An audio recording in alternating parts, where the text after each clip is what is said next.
Salut tout le monde, on se retrouve aujourd'hui pour une nouvelle vidéo sur ma chaîne et aujourd'hui on va parler update lecture. Ça fait un moment que je ne vous ai pas fait d'update lecture et j'en ai bien conscience.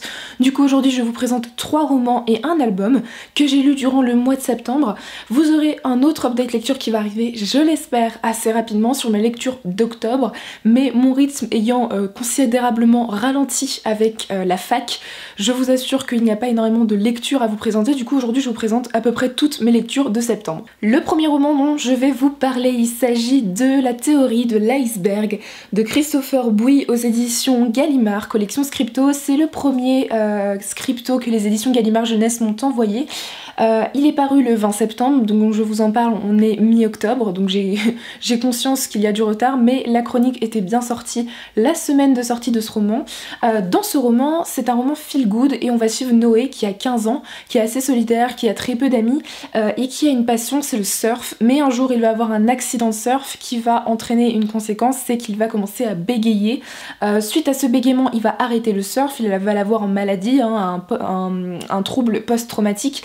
Et finalement il va se réfugier dans la littérature et l'écriture et un jour sa professeure de français, si je me trompe pas, va lui proposer de participer à un concours de nouvelles et il va se laisser tenter et sur son chemin il va rencontrer 2 personnes qui vont un peu changer son été clairement. J'ai beaucoup apprécié ce roman, je ne m'attendais pas forcément, je n'avais pas d'attente vis-à-vis de ce roman. C'est un roman feel good, contemporain, jeunesse, c'est pas forcément le style de livre que je lis habituellement donc j'avais peut-être un peu de crainte de m'ennuyer. Même si la première partie, les 50 premières pages mettent un peu de temps à se mettre en route, après j'ai adoré l'histoire. J'ai beaucoup aimé suivre Noé, c'est un garçon qui est audacieux, qui est très attachant, qui est passionné de littérature et d'écriture et du coup c'est très intéressant de le suivre. Au début j'ai eu un peu de mal avec le personnage de Lorraine, qui est une jeune fille qui est un tout petit peu plus vieille que Noé, mais ils vont se rencontrer durant cet été, qui est en 1993 si je ne me trompe pas. Au début j'avais un peu de mal avec ce personnage, j'avais un peu l'impression qu'on allait retomber dans une relation gnangnan, jeunesse un peu classique et finalement en fait elle s'est révélée être une fille super intéressante qui est passionnée par de nombreux sujets. Et on a aussi en personnage important dans ce bouquin le personnage de Monsieur Herrera. Je vous laisse découvrir un peu sa personnalité, qui il est vraiment, mais en tout cas c'est un personnage qui m'a énormément fait penser au personnage principal du Disney Pixar là-haut. On est sur une même personnalité, quelqu'un d'un peu ronchon, bougon, un peu ermite aussi, qui s'est un peu renfermé sur lui-même et finalement il va lier une énorme amitié avec Noé et du coup j'ai bien aimé les relations qui se formaient dans ce bouquin. Pour ce qui est de l'intrigue, comme je vous l'ai dit, le début, j'avais un peu peur de retomber dans un schéma assez classique avec une romance contemporaine qu'on a vue et revue en jeunesse ou en young adult et sinon pas du tout en fait. À partir des 50-75 premières pages, alors évidemment c'est écrit très gros, ça va très vite à lire, mais à partir de ce moment-là on va plonger dans une toute autre dimension que la simple romance. On va arriver dans une dimension littéraire, on va parler de littérature, d'écriture, d'inspiration, on va avoir énormément de références de science-fiction aussi dans ce bouquin et ça change un peu des références classiques qu'on retrouve dans beaucoup de romans et du coup j'ai adoré cette partie-là. On va suivre l'apprentissage, c'est un peu un roman d'apprentissage, on va suivre l'évolution de Noé. À travers cet été, il va se rendre compte de qui il est, il va faire ses propres expériences et j'ai beaucoup aimé voilà, toute la dimension littéraire, la dimension d'apprentissage de ce roman qui était particulièrement intéressante. Et pour finir, j'ai bien aimé l'écriture, elle est plutôt fluide, elle est plutôt addictive et je pense que je vais suivre avec grande attention les prochains romans de cet auteur. Le deuxième roman dont je vais vous parler, il s'agit d'un roman qui a été adapté en film sur Netflix au mois d'août et que j'avais donc très envie de lire avant de voir le film.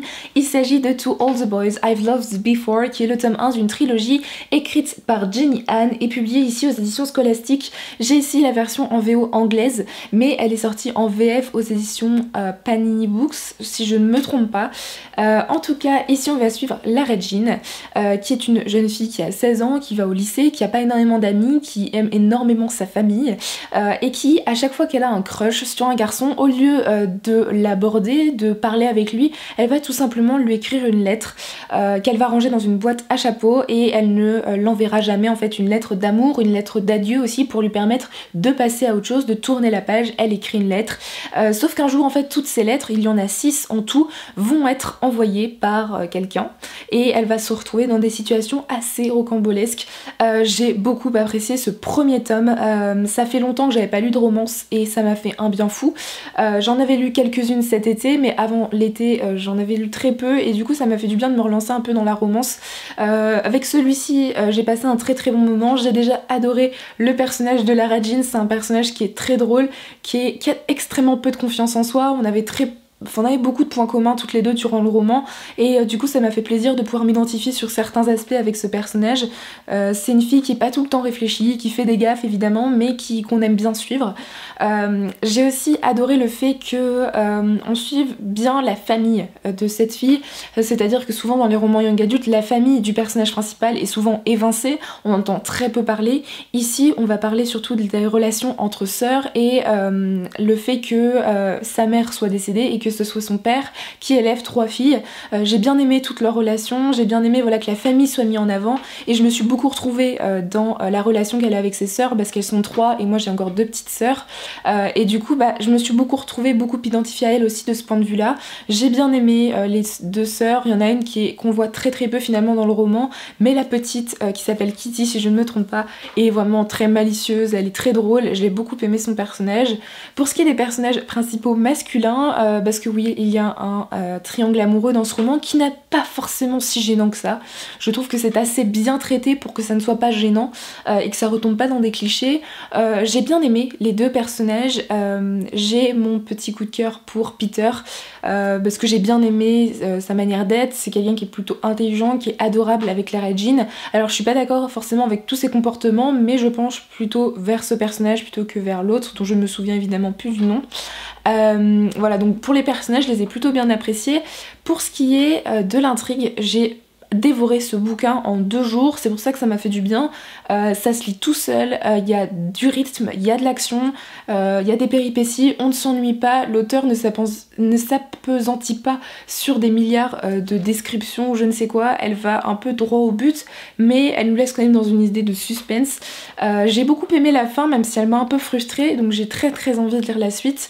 Pour ce qui est de l'écriture, si vous voulez vous laisser tenter par un roman en VO anglaise et vous cherchez encore vers lequel vous allez commencer la VO, laissez-vous tenter par celui-ci parce que c'est un bon roman, ça se lit bien, c'est fluide, c'est simple à lire, c'est de la romance donc c'est pas prise de tête.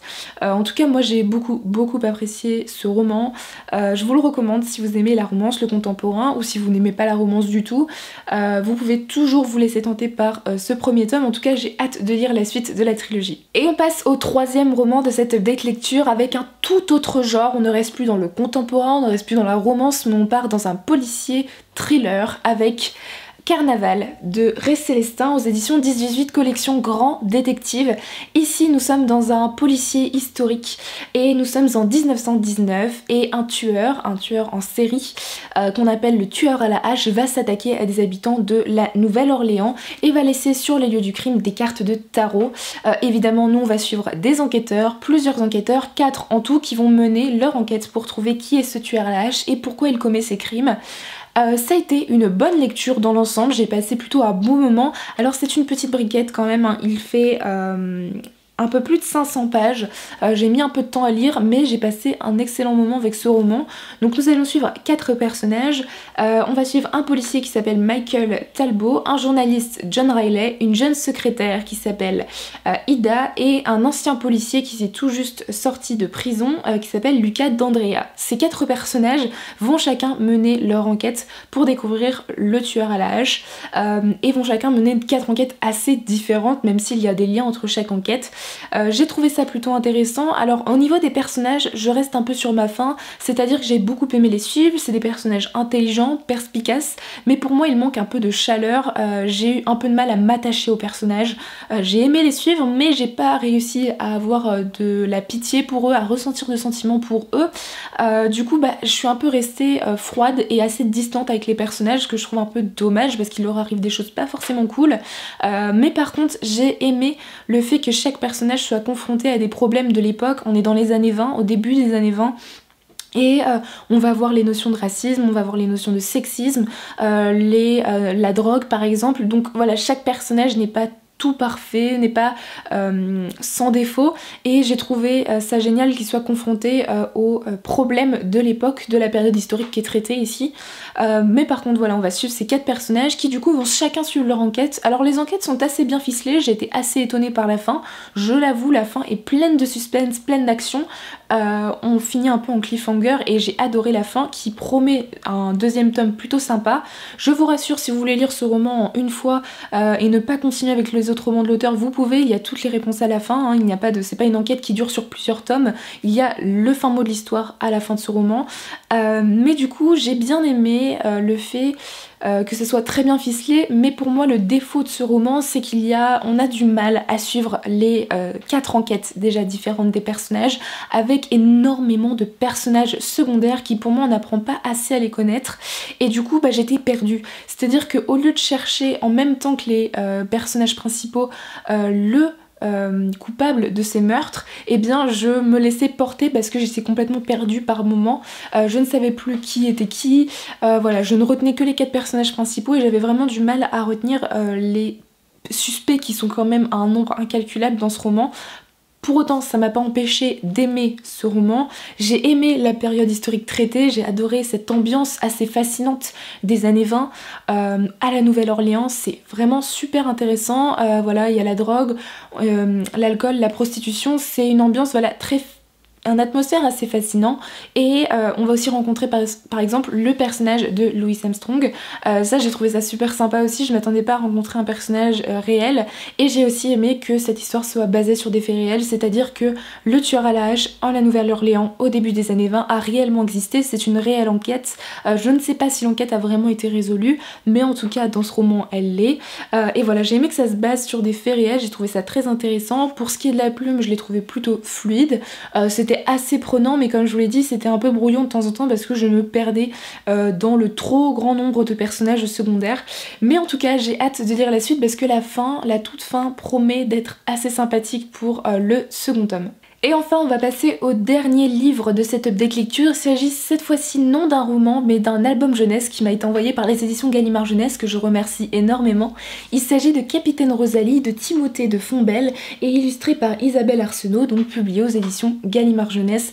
C'est un ouvrage assez magnifique, clairement. Il y a énormément de travail au niveau de la couverture mais aussi au niveau du hardback juste ici.